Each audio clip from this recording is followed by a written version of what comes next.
everybody, this is Miki and Carlo, or Bonnie and Gala. and this is episode 1 of our mountaineering challenge. Today we're gonna go on our first wild camping experience. Let's go!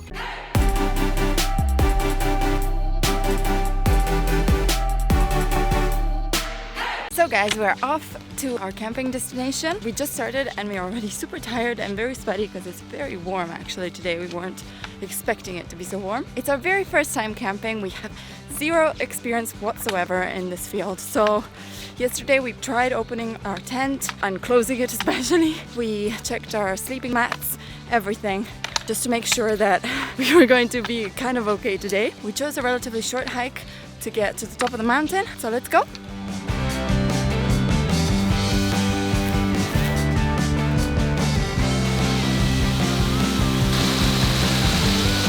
Oh, and by the way, welcome to our mountaineering challenge. This is the first episode of many. We will take on so many adventures. Why are we doing this? So basically we're two city kids, born and raised in the big city of Milan, big for Italian standards at least, and we know nothing about the mountains. We've always lived just the winter, snowy side of the mountains. We love to ski, but never in the warm temperatures. And this year, we decided to embrace this challenge. We call it the Mountaineering Challenge. Basically, the question is, can two city kids like us learn to embrace and fully experience the mountains? In order to achieve this, we're gonna take on many different challenges, of which this is the first, wild camping. What is better to start than being all alone for a night, just us and Mother Nature? Can we enjoy it? Is it worth all the hassle? We'll see.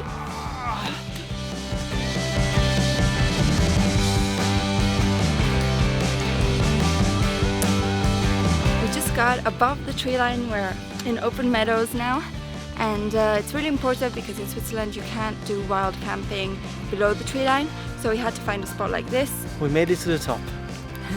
This is Rifugio San Lucio. We are on the edge between Italy and Switzerland, and we are gonna go just up there to unpack our tent and get ready for the night. We were thinking about the hilltop up there, but all these sheep, they're kind of in the way. Oh dear.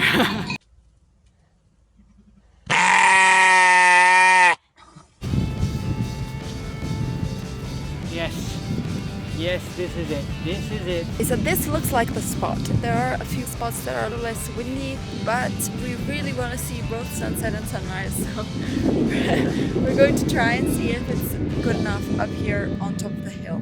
If it gets too bad by sunset, we still have a lot of time to move the tent.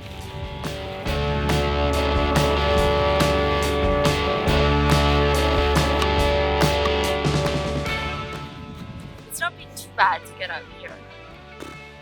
The hike was about 600 meters of elevation gain, which is kind of alright, but the stuff we were carrying on our backs was super heavy, and we kind of felt it on our legs and our shoulders, especially once we got up here. We're pretty tired, and I'm not sure. I can feel my shoulders. I had 22 kilos of weight on my back, and not easy. Yeah, I'm not sure we could do more of a hike than this one. I think this is kind of as much as we can do within decent comfort. So pretty happy to be up here, which is great. The place looks incredible. We set the tent on a small peak. We have a view 360 around us, sunset, sunrise. It's the perfect spot. But the downside is as the you wind. can hear, yeah, the wind is the wind. Definitely the wind. It's pretty cold at the moment. yeah. But we hope that it'll die down a little bit as it gets darker. And I have no idea, to be honest, if that's gonna happen. Pitching the tent was super easy. Definitely like a 5-minute thing. Yeah, the most. Yes, super easy, and it's really hard to believe that we're not going back down before it gets dark, and that everything here is going to go pitch black at some point. We're excited. Yeah. So here is a nice little tour of our tent. Welcome. These mattresses look pretty cool. We have a nice pocket up there. Look at how cool that is. He's cuddling the pasta thermos. Okay. We have a string to hang things up on the ceiling up here. And we put our backpacks back there with our clothes and with our camera gear. And the water bottles here, and eventually our shoes too. which you should not be wearing on the mattress. Okay, so the sun is just about to set and it's getting pretty cold. So we closed ourselves inside the tent. And we're going to change into our warm stuff now. Stay nice and cozy. And finally, time for dinner. Forgot forks, so we're using these toothpicks from our Swiss knives. Thank goodness we have these. But yes, let's dig into it. Super hungry. Pasta with a view. What else could you want? So we just closed our tent. The space is feeling a little tight now, to be honest. Everything is black as the tent is black. We've just one little corner where we can see the sky up there. But apart from that, we have no idea what's going on outside. It's 9:30. We're gonna read a little bit, maybe take a few shots outside under the stars, and then we're bound to go to sleep. Yeah. Because the wake up tomorrow morning is early. Very early. Around 5 a.m. with the sunrise. So. Looking forward to the sunrise. Yeah, we're not gonna sleep much. No, but so far it's going pretty well. Let's hope we survive the night. Good night, everyone. A few moments later. I have everything on that I brought. I'm still cold. And let's hope this book can warm me up. Warm my spirits. It's gonna warm my spirits.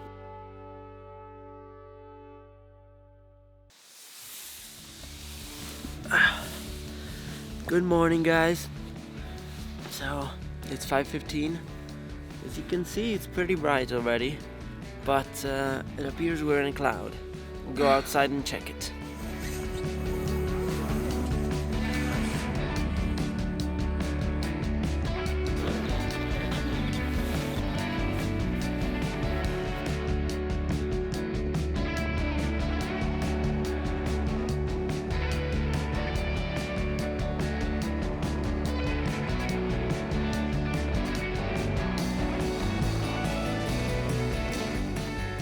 Okay, so it's 6:30 a.m. So how did the night go?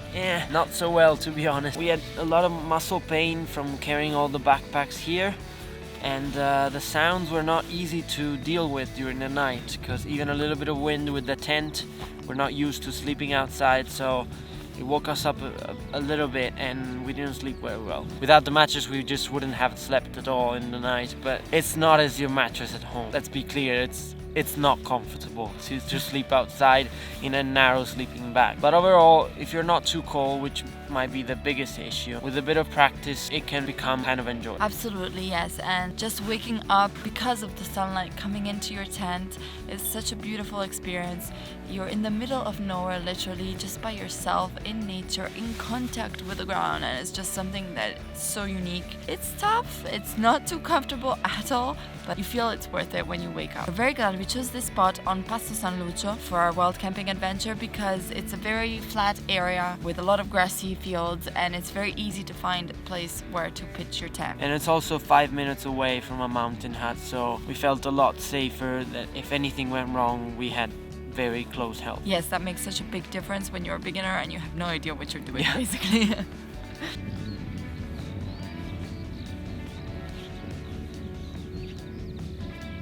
So guys, we just finished packing. We're ready to hike back down. One little note, we left nothing. Leave just footprints and bring back nothing more than memories. Overall, leave nature better than you found it.